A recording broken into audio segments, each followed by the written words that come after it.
Phoenix here. Welcome back to my nest. I know it's been a while. Didn't intend it to get this crazy. I even had a gingerbread cookie recipe video in the making, but I realized halfway through it, I did not have enough powdered sugar. And that is why you should always make sure you have every ingredient you have before you start a recipe. I thought I had enough. Turns out I only had half that amount, and when you're making royal icing, it's either all or nothing. It's not really a recipe I like to slice in half, just because it is chemistry and it can get tricky after that point. So usually for things like frosting and stuff that has a chemical reaction to it, which royal icing does because you're involving egg whites to it, I just kind of like to keep it as is. That being said, I am going to make it up to you guys. I'm going to do a lot of videos right now and just start putting them on a schedule to be released. Right now I'm going to be talking about kitchen knives and how you should be using them, what ones you absolutely need, what ones you kind of need. It would be great if you had it, but not the end of the world if you don't. And the ones you really don't even need at all, unless like this is the kind of food you're going to cook a lot. And there are knives that are like that. I'm going to go over the type of cutting boards you should be using and should not be using. There are a lot of them out there, and I've seen people use them, and it just makes me want to pull all my hair out every single time. And then I am going to go over how you can keep those knives in good shape, the cost of knives, because knives are not cheap, but there is a range of them, the difference between buying a set in a block versus making your own set, how you should store them, all that we're going to get into this video. I'm going to go into kitchen equipment in general, like little tiny small kitchen appliances that you see here. I'm going to make a separate video for that. I'm going to go into kitchen safety, how often you should be cleaning things. Some people know, some people don't know. All that we're going to go into. They're going to be intermental videos that I'm going to just do throughout this week. I might film them more than one day. So if you continually see my You Know Nothing Jon Snow shirt, that's why. I decided to get it all done at once and just break it up into increments, so you're not sitting there listening to me lecture you from a soapbox for an hour straight. You can pick and choose which soapbox you want to listen to me from. So I'm going to go ahead and adjust this down so you can actually see my knives, and we'll get on started with the knife video. Now for this, you're not going to see me as often. Really not necessary, more important to see the equipment I have labeled for you. Now what you see right here is my knife roll. A lot of chefs have one. Mine's a little bit on the small side. As you can see, I'm kind of doubling up. I do need to buy a bigger one. I have just been allotting money to far more important things at this moment. So maybe once the pandemic's over, I will actually get myself a larger one. Also, the reason why that is I've inherited some knives, some kitchen equipment when I had this perfectly laid out. But a knife roll is a lot of things chefs will use, as I've mentioned, to keep their knives. It makes it easier because they have handles. You can take them with you to restaurants if you're working there, if you're working at a bakery. Yes, even pastry chefs use knives. Wherever it is they need to use it for, at a quick pinch, it's easier to take it with them that way. A lot of knives you'll see are going to come in those blocks, those big wooden blocks. I don't personally like those because, one, the knives are not going to be that great, even if you're paying $150 for the knife set, which at that point, if you're spending that much for a knife set, just buy them individually, FYI. But also because the block itself that they sit in, they're sitting in like this all day long. Yeah, my nice little Micro Myers pose there. They're sitting there, they're collecting dust, they're collecting grime, they're collecting dirt that's going throughout this kitchen. Because if you think about it, even the most remote parts of your kitchen, you haven't touched, like, oh, say over there where I'm keeping my toaster and my food processor. If you move that back, which we do, once a week I deep clean the kitchen. Every day I wipe down the counters, but every once a week I move everything aside and deep clean it. You'll see crumbs and dust and everything gets in those corners. Well, whatever's getting in there, it's the same reason why I have this cover on a, oh, my brain just froze, on my stand mixer. It's to keep stuff from getting inside the bowl because dust and food particles, they'll get into it. They will also get into your knife block. That's what this rambling was going to. Knife blocks are notoriously hard to clean. I have yet to own one where I've actually been able to properly clean inside a knife block to be able to actually keep knives clean. So that for me, it's a sanitary issue. So if you're gonna buy a set of knives like that, you're gonna buy it in the knife block. Get rid of the knife block. I don't care what you use it for, kindling, give it to Goodwill, however, whatever you do, just get rid of it. And either get yourself a knife roll or get yourself one of those drawer inserts that you can put inside your kitchen drawer to keep your knives there. Or if you actually have room, we actually do not because our cabinets are very low, you can get one of those metal bars and just hang the knives there.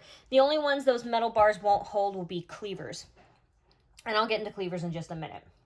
But yes, please, if you want to buy a knife, like a box of knives, that's what I'm going to call it, I would recommend getting rid of said wooden box and then doing it another way. That way you can guarantee, because this is fabric. At any time, I can take all the knives out and just toss it into the wash, which I obviously do. Once a week, we also change out any dish rags, usually more than that if we've really been using them really to clean a lot. But dish rags, towels, this gets tossed in there with it. Drying rack things, it all get washed together. That's what I like about this too. It's fabric, it's easy to wash. Now the knives I have in here are the pretty basic knives that anyone needs in their kitchen. I'm gonna get these out of the way. We'll go into these little extra pieces of equipment in a minute. But right here, this one, I'll start with this one since it's right here and it's the longest one. I jokingly call this Long Claw. Shout out to all you fellow Game of Thrones fans. The reason why I called it this is when I bought it, I thought it was 12 inches from one end to the other. I did not realize it meant 12 inches for the blade. But this is a carving blade, usually used for carving up roasts, chickens, turkeys. You see it's embeveled right there. That helps it so the meat doesn't stick to it. There's not a huge angle. Let me see if I can get it to focus. Doesn't want to. There's not a huge angle on there, so I don't really sharpen these. I usually would pay someone to professionally sharpen these, but they're great. They're great for carving if you're carving roasts. As I mentioned, big slabs of meat, that's what you would use it for. Obviously, if you're a vegetarian / vegan, you would not use one much, if at all. But one you will always use is a chef's knife. Now, I have two here. This one was inherited to me. It was my grandfather's. Nice stainless steel on there. Unfortunately, this is still dull. You guys might have seen my little mini Instagram video where I was trying to sharpen it up. I still have not had a chance to. This thing couldn't even cut butter. So, and we'll get into sharpening knives in a minute. But you'll see a normal chef's blade is going to be about 8 inches. And that's going to be the actual blade itself. I like this brand. It's got a nice good weight to the handle.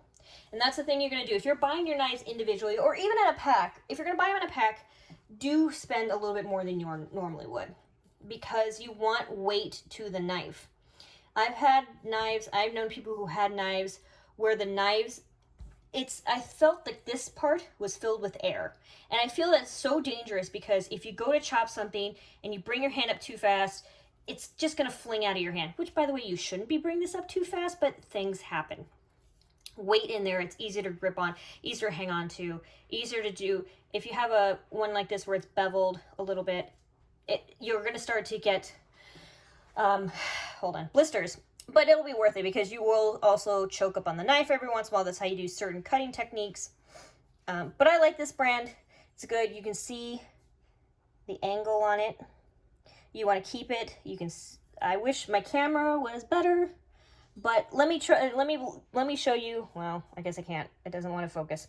But there's no nicks in here. You're going to want to gently feel. Every once in a while, you want to look really close, make sure there's no indents in here, because once it starts indenting and you see little crevices in here, that's when the knife is bad and you just need to throw it away. But if you take good care of your knives, they'll last a very long time. This is going to be just me rambling about knives. Sorry, no rhymes or reasons. I should probably one day start writing scripts for these. This is a utility knife. Now, I had a utility knife that was the same brand as this one, and I really liked it. I haven't been able to buy a proper replacement. I got this one really quick off of Amazon. I don't like buying them online, and kind of to point, this one's a little bit lighter than I would like it to be, but it's working fine for the moment until I can get the one I really want. But you can see it's just like a kitchen's knife, a chef's knife, but far smaller. Maybe 6 inches. Well, it's probably 8 inches, same length as this. No, okay, 6 inches. But you can see, they're just a smaller version of this. This is more used for if you're cutting out pieces of meat, like when you want to go take apart the bone, it's a little bit easier to maneuver around when you're carving meat off the bone. You could use a chef's knife. It could get a little tricky in there. I like using this. If you're just chopping up vegetables, nothing big, not like an onion, but if you're chopping up herbs, you can use this instead. It's really easy. It's a utility knife. You can use it for almost anything. You could use it for paring if you don't want to buy a paring knife. I don't buy a paring knife because I don't pare fruit that often or peel fruit with this, but you can also do it as well. I just use this instead and just, you know, choke up on it. Another video I will do is actually showing you how to do different knife techniques. So these are definitely two I would 100% recommend. Chef's knife, utility knife. You can use them for basically everything. Like I said, this one only if you are a meat eater. If you're a vegetarian, you're really not going to use it. Another one I highly recommend, the serrated knife. This one's a good one too. It's got a nice weight to it. As you can see, a lot of my knives are not the same brand. I like to pick and choose as I go along. Some way better than others. I've had the same brand have different weights on them. I don't know why, but I like to get them like this, just to build my own collection. Serrated knives are great because they're great for cutting cakes. They're great for cutting bread. They're great for cutting tomatoes, because tomatoes are notorious for being hard to slice. You could slice it with a chef's knife, but you got to make sure this is like razor sharp. Otherwise, you're just going to have a whole bunch of trouble. Serrated knives tend to help out with that a little bit better. Now, other knives, I don't have any here to show you because I like to keep my knives collection very simple, but I like to one day get a cleaver. Cleaver are great for if you wanted to. Now, a cleaver, you're thinking, well, I'm a vegetarian, I'm going to tune out. That's actually not true. Cleavers are great for cutting through coconuts. They're great for cutting through spaghetti squash. They're great for cutting through sugar pumpkins. If you're going to make a pumpkin pie, whatever's going to have a hard texture vegetable-wise, that's what cleavers are for. Now, yes, cleavers are generally known for cutting through the joints of animals, such as if you're trying to get the leg joints off of a chicken, if you want to cut through the bones of a rib. Let's say it's you know, one of those spare ribs that you got on sale so the bones aren't all lining up the same way. You would use a cleaver for that. A cleaver has multiple uses. You don't have to use it for just meat. They're great for cutting open the tougher vegetables that have a tougher outside that you just don't want to like heat in the oven first to soften up enough to use a chef's knife on. You certainly could. It's just going to take time out of your day to do that. Now, other equipment. Serving fork. This one actually, obviously you can tell, is a twin to this. I've inherited it as well. But these are great. These are great if you are getting out the turkey or the chicken out from in the roasting pan and onto a carving board. You would take, if it's like, say it's chicken or a turkey, you're going to stick this into one end in the cavity of the neck, on the other end, and then you can lift it up like that. So that way you're not burning your fingers trying to move the turkey. Obviously, you're going to use it to hold down the meat while you're slicing it. Great thing to have to use. Now this is going to cause some controversy for someone in my family because they think they know what this is and they don't. I'm probably going to blow your mind, a lot of people. Everyone thinks this is for sharpening knives. It's not. It is not, it is not, it is not. It is not a knife sharpener. I don't care what anyone has ever told you. It is not a knife sharpener. What this is a honer. And what a honer does is you actually go like that all the way down to the end. You're like, well, isn't that sharpening the blade? Well, no. What this does, it actually makes sure the blade stays straight. Because over time, the blade can actually warp.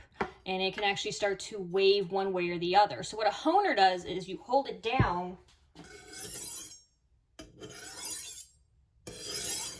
And you'll do that repeatedly over and over and over again. And you do that as often as you would sharpen your blade.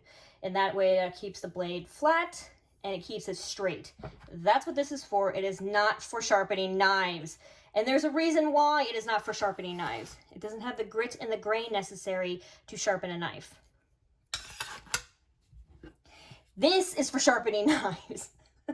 They do have cheaper version of these. You'll probably see them at a Target, Walmart, Amazon. think I've seen them at Safeway and Fry's, but they'll be this little tiny, I used to have one, but I threw it away because it was $5 and it didn't really work that well. So if you are going to buy your own knives, I would suggest, you know, buying a whetstone. But you'll see it, and it'll be like this, it'll be this big, and it'll have two little V crevets in it, and you'll see what it'll say like here. It'll say like 6,000, 1,000, or it'll say high, low. And the reason why that is because you want to do it on the low course first, and then the high course. So with this being a whetstone, I would actually soak this in water for about 15, 20 minutes. And then I would take it out, put it on here, and then this is the low course side first. And I would take the knife and I would just do this side over and over and over again. And I would use a tomato as the way to test whether or not it was ready to flip it over. And basically, if you can cut into the tomato perfectly, one swipe, no issue whatsoever, no pull on it, then you know it's ready. Then you would flip it over to this side, and this is the smoothing grain, and so it'll smooth out what you've just sharpened on it. And mine, which I recommend if you get it, comes with this. This is an angle guide, because you have to keep your blade at either 10 to 20 degree angle when you're sharpening it on a whetstone. And so mine, I bought this off of Amazon.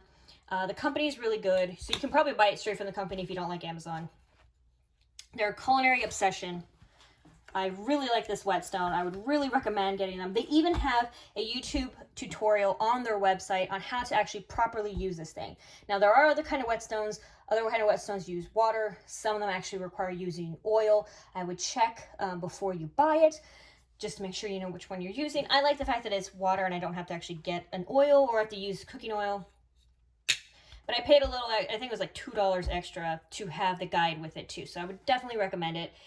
Again, they're called Culinary Obsession. If I have the website link, I will put it below. But make sure you get an actual whetstone if you're going to piece together your own knife collection like I have. Or even not. If you bought yourself one of those pre-made sets, you want to actually think about, even if not this one, then the little cheap $5, $10 one that you see at the store. It'll make your knives last longer. Those knives that are already preset are not built to last longer. They're great for your steak knives as well. 100% would recommend that. Now I'm going to get these out of the way. And if it'll zip. And we are going to talk about cutting boards. As you see, I have 3 different kinds right here. In total, our household probably has 6. All of them either plastic or wood, aka bamboo. Now, I like these small little green ones. These ones are great if you're just doing quick herbs, if you're just going to do some things of garlic, if you're just going to do a couple peppers, you don't want to take out a whole cutting board. I would suggest, at most, 2 cutting boards. Both of them plastic, okay? Get a small one for the small jobs, and at least one this size. I want to say this is a 1 by 2.5 feet. I don't know the exact measurements. I can put them in the section below. I happen to have this bamboo one because, again, it was gifted to me by a family member who no longer needed it. But this would be it. It would either be, well, plastic all the time, unless you are 100% vegan, because then you won't have to worry about cross-contamination, which is a problem I have with wood. Now, I like this bamboo board. I really do. It's really good. It's very solid. It's lasted them and well as me, but I only cut vegetables on here. Vegetables and fruits and herbs are only cut on here. I am so afraid that meat and meat juices will actually seep into there. And no matter what anyone says, you really cannot get it out of there once it's seeped into wood, because wood is porous. And this is bamboo, which is grass, also porous. So I do not use wood for cutting meat. I don't like it, not one bit. I do keep it on here, like I said, for vegetables. It's a great way to use it for that. But plastic, 100%. If you are going to cut meat, use plastic. I like this board in particular. It has a little lip to it to catch all the juices from whatever meat you are cutting. I have a larger one that is gigantic. It has little cuts in it as well. I do recommend to be a little careful. Sometimes these are not deep enough if you've brined the bird. Just a little FYI. Things I have seen that I do not approve, and I will get on my soapbox now when it comes to cutting boards. Do not use glass. No glass cutting boards, no glass cutting boards, no glass cutting boards. No marble or granite or stone cutting boards. No, do not do it. If you have one of those beautiful glass ones and you see them and they have like this colored background and then there's glass over it so you can see like this beautiful, let's say Van Gogh setting, or whatever you've bought it for. Or you have a chalkboard one, or you have like this beautiful marble one. Only use those for making cheese plates, cheese platters, you know, where you have like the selection of fruits and nuts and meats and cheeses.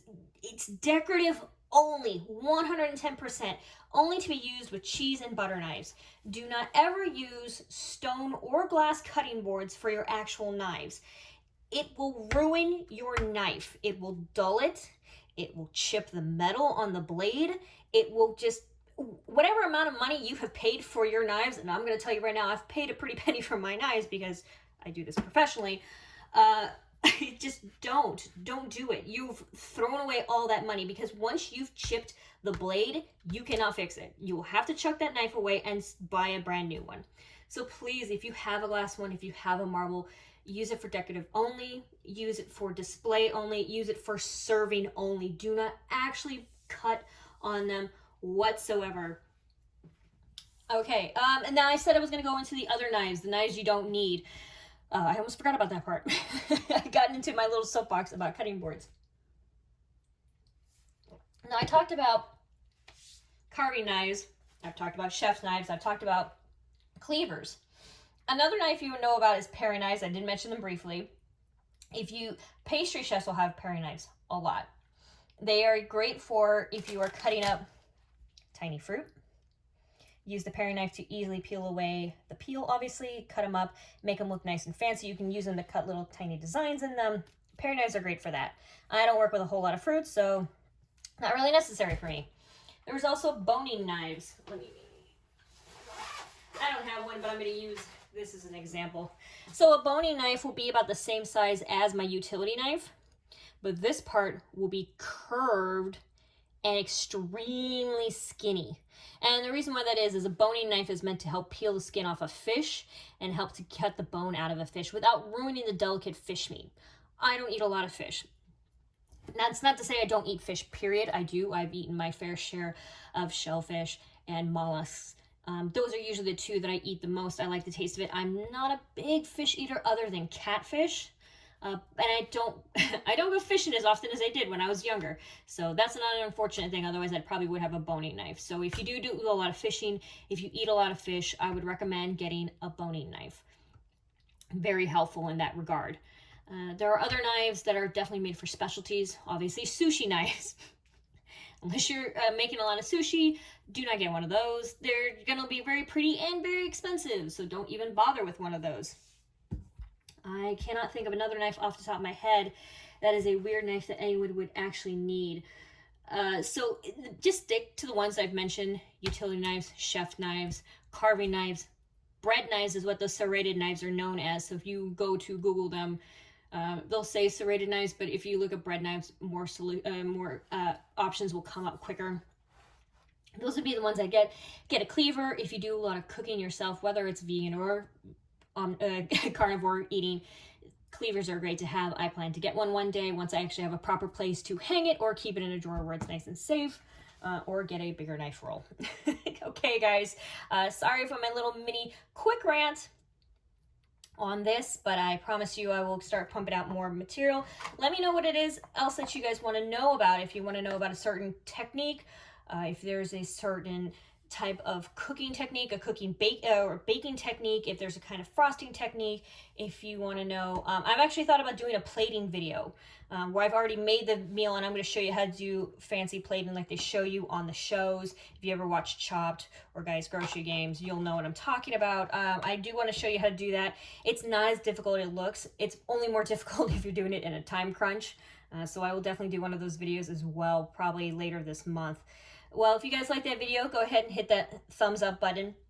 hit the subscribe button as well so you don't miss out on any new videos, as well that little bell icon so it can let you know when new content is out. If you have any questions, comments, concerns, hit the comment section below. I will have this posted up on my Facebook as well as my YouTube. If you guys have any other suggestions, you are welcome to hit my comment section, or if you have any questions, you can message me on Facebook. This is Phoenix, and I'll see you guys next time.